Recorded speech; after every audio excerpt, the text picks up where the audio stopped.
guys, welcome to my channel. Thank you for clicking the button and watching, for listening, and I'm hoping that some of this knowledge is really helpful. And this is the aim of most of my videos now, is to just share knowledge that I've learned throughout my life experiences and giving it back in a simple way so that we can incorporate that in our day-to-day life to help us become the best version that we want to become and create the worlds that we want to create and the life that we want for ourselves.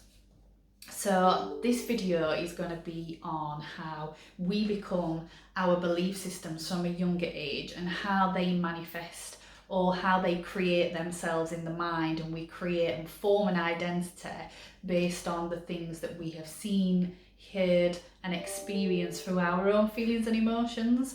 And how that can create what's called the mental blockages within the mind that can stop us or prevent us from moving forward to be the person that we are, or the person that we want to be, and the life that we actually want to create for ourselves. So I'll go into a little bit of neuroscience, and I'm hoping that I'm explaining this as simple as I can so that it's easy for everybody to access this information and understand it, so that we can use it in our day-to-day life to create a better world and a better version for the things that we want and the things that we want to achieve. So the neuroscience behind this is, in our brain we have different brainwave states, and we have beta, which is concentration, focus, conversation. So I'm in a beta frequency now. My brain waves are running at beta. You know, I'm taking knowledge in, I'm giving knowledge out. And then beneath that we have an alpha brainwave state, which is when we're kind of in a daydream, so to speak, or we're thinking about things in the mind and we're not present in the focus of this moment. And then we have next lower frequency called theta. Now this is where it's key, and this is important to remember this part. So theta is what's called the hypnotic state, and when we're in theta, when we're watching TV, we can get really lost in the program, and then we start triggering off those theta brainwave states. And in hypnosis, this is where you become suggestible, so to speak. And to break suggestible down, it means that the information that we're taking in goes into our subconscious mind, which creates our core belief systems of who we are and how the world works. So just put a pin on theta, because this is the key part of the brainwave states that create and form identity. And then beneath theta is delta, and this is where we're asleep. So theta leads into delta when we're meditating and we're falling into a deep meditative trance, and then we're just on the cusp of sleep, and then we sleep, and then we hit delta, and the brain waves stay at delta then until we wake up, and then we work back up the ladder again of theta alpha, and then beta. So theta, that pin that I asked you to save. So when we are younger, from the ages of 0, from the moment we're born, or from even the moment that we're in utero, so we're a fetus and we're developing in the womb and we're growing inside our mother, from that point where the brain starts to develop and we go all the way up to 7, we are in the stage of theta. Now the key importance to this information is that when you are in theta, like I said earlier, we're in a hypnotic state. So anything that we observe, anything that we hear, anything that we are told, the things that we watch, the things that we see, the things that we smell, the things that we experience internally, emotionally wise, which I will do a single video on emotions when we're children and how that also molds into our form of identity. We absorb that like sponges, and it's that information that starts to sit in the subconscious mind, because our brain is still developing, and it's from about 7, this is when we then start hitting more of an alpha stage for a short while, and then we get into beta, and it's usually about secondary school time when education gets a lot bigger. So it's so important, this part of our life, because the things that we are told as a child, so we could have witnessed parents that have a lack mentality around any form of area of life. If we're coming from, poverty, and we have experiences where we've watched how parents really struggle with money and using language of, there's just never enough money, or being really emotionally heightened and really upset and really stressed and really trying their best to navigate financially, that is an experience itself. So that then goes into the mind and then becomes the identity of the thought process that, there's never enough. There's never going to be enough money. We never will have enough money. We don't have enough. And that becomes an experience in itself.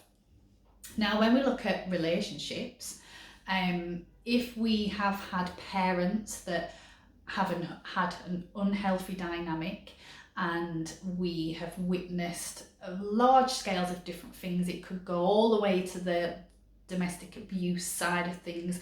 It could just be that communication was really small and really poor, and there was just really distance between each other because there was no healthy communication going off. It could be just how they spoke to each other when they did communicate. It could have been that there was very little warmth and we didn't get to see what I call rupture and repair. So in every relationship will be a rupture. We get annoyed with each other, something annoys us, we get upset, we get angry, something is hurtful. However, the key information is, how do we repair that situation? And I know from my experiences in my generation of growing up in the 90s, I very rarely saw repair. I saw a lot of rupture, but didn't see a lot of repair. And how do we restore that hurt, and how do we make this better, and what have we learned from this, and how do we move forward to have a stronger foundation? So that then gets stored in the subconscious mind, and we form an identity and an experience and a view of what relationships look like. So then as we get older, we think that we may feel unworthy of love and kindness and effective communication, and being able to be vulnerable and open with a partner and say, this is how I'm feeling, can you honour this and understand this, and how can we work together to make that better? So then now our relationships and our identity with the relationships has been created. And then we go into the sector of our personalisation of who we are and how we view ourselves. Now, any 0 to 7 year old will internalise and personalise their experience. So if a caregiver is upset or an adult is upset, and there's not been given an explanation of, take for example can't even speak, sorry. Take for example from a mother's perspective, if that mom's not going to that child and going, do you know what, sweetheart, mom is just really upset right now. It has nothing to do with you. It's not anything that you have done wrong. This is just how I'm feeling today. If that's not explained to that child will then begin to feel like they have done something wrong. And if I've done something wrong, then I have upset someone. So this becomes a personalisation. So then we start taking on things like toxic levels of shame, where now I'm a bad person. I upset people all the time. And then the most, obvious is abusive parents that have told you such things as, that's not good enough, you're not doing this correct, and just high critical language and very low warmth. And just constantly correcting behaviour, or giving consequences and punishment for behaviour all the time, that then becomes a personal identity. And that identity is, I'm a bad person, I suck at this, I'm not good enough, I'm not clever enough, I'm not pretty enough, I'm too fat, I'm too skinny. You see how it escalates?